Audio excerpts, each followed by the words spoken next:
নমস্কার বন্ধুরা, আশা করি সবাই ভালোই আছেন। আর আপনারা দেখছেন রুমার হেসেল। আজ আবার এসে গেছি একটি রেসিপি নিয়ে। আজ বানাবো বাটার পনির রোল। এই রোলটি খেতে ভীষণ ভালো হয়, সন্ধ্যাবেলায় জলখাবারের একদম পারফেক্ট একটা রেসিপি। আসুন দেখে নেওয়া যাক আমি কিভাবে রোলটি তৈরি করছি। প্রথমেই নিয়ে নেব কিছুটা পরিমাণের ময়দা।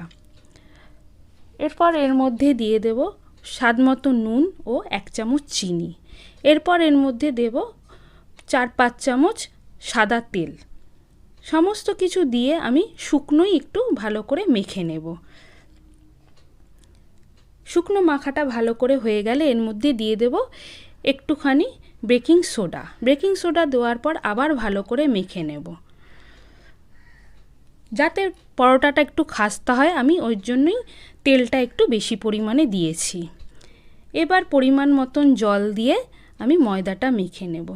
লুচি পরোটার জন্য যেভাবে আমরা ময়দা মাখি ঠিক সেইভাবেই আমি ময়দাটা মেখে নেব। ময়দা মাখাটা আমার প্রায় হয়েই গেছে।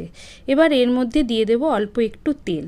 অল্প একটু তেল ময়দাটার গায়ে মাখিয়ে রেখে একটি ঢাকা দিয়ে আমি 15 মিনিটের জন্য রেস্টে রেখে দেব। এদিকে গ্যাসে আমি কড়া বসিয়ে দিয়েছি। কড়াটা গরম হয়ে গেছে, তার মধ্যে দিয়ে দিয়েছি পরিমাণ মতন সাদা তেল। এরপর এর মধ্যে দিয়ে দেব আগে থেকে কেটে রাখা পেঁয়াজ। এরপর এর মধ্যে দিয়ে দেব গাজর।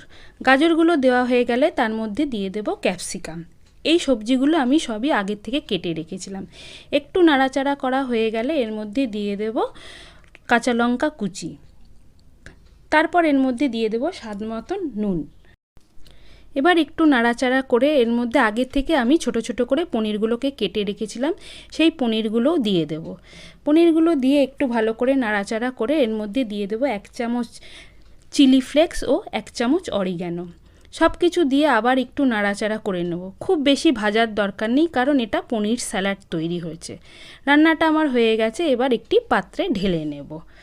এদিকে আমি যে ময়দাটা মেখে রেখেছিলাম 15 মিনিট হয়ে গেছে। এবার ঢাকাটা সরিয়ে আবার ময়দাটাকে একটু ঠেসে নেব।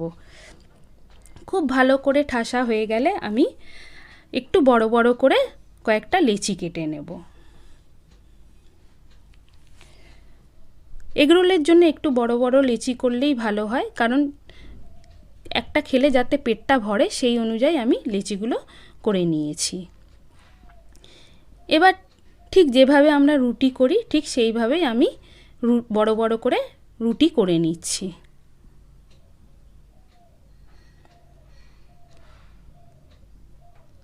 আমি চাকিটাকে ঘুরিয়ে ঘুরিয়ে রুটিটাকে বড় করে বেলে নিচ্ছি। এপাশে গ্যাসে আমি তাওয়া বসিয়ে দিয়েছি।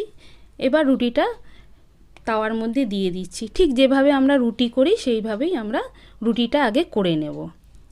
রুটিটা সম্পন্ন হয়ে গেলে এর মধ্যে আমি দিয়ে দেব 1 চামচ বাটার।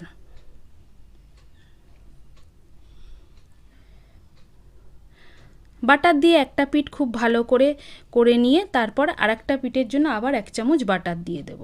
রুটিটা আমার সম্পূর্ণ হয়ে গেছে। এবার যে পনিরের স্যালাডটা আমি তৈরি করে রেখেছি সেই রুটির মধ্যে পনিরের স্যালাডটা প্রথমে ভালো করে দিয়ে দেব। তারপর এর মধ্যে দিয়ে দেব আগে থেকে কেটে রেখেছি আমি শসা ও পেঁয়াজ। প্রথমেই দেব পেঁয়াজগুলো, তারপর দেব কিছুটা শসা।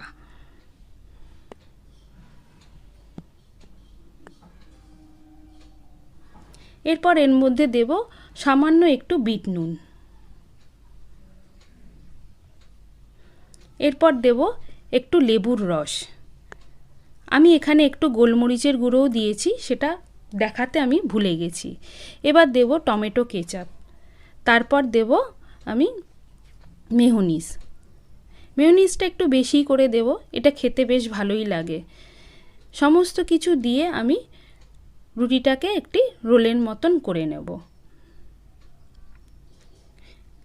ভীষণই ভালো খেতে হয়। আপনারা একবার বাড়িতে তৈরি করে অবশ্যই খাবেন।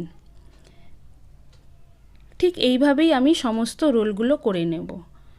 আমি বাড়িতে প্রায় মাঝে মাঝে এইভাবে রোলগুলো করি এবং আমরা সবাই মিলেই খুব আনন্দ করে খাই।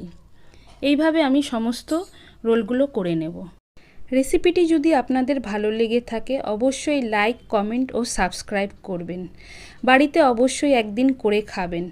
আর আশা করি আপনারা আমার সাথেই থাকবেন। নমস্কার।